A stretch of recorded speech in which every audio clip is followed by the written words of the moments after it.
Here's 3 of Levi's birthday balloons that he's putting on high with the fan.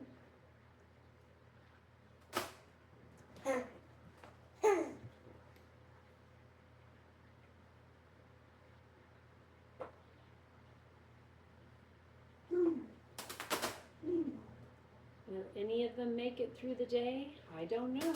Yeah. Are they gonna get popped, Levi? Yeah. But it's worth it to him.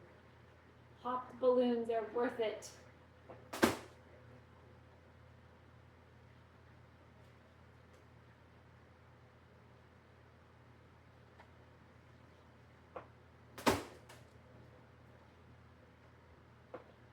Papa. Oh, neat.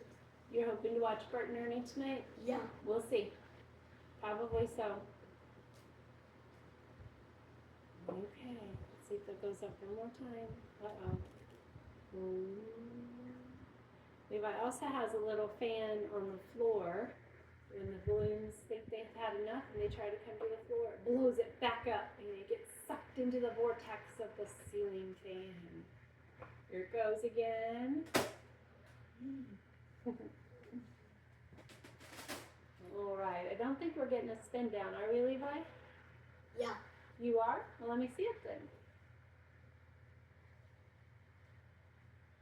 Okay, I would say no to the ceiling fan. It looks like high is the only option right now for his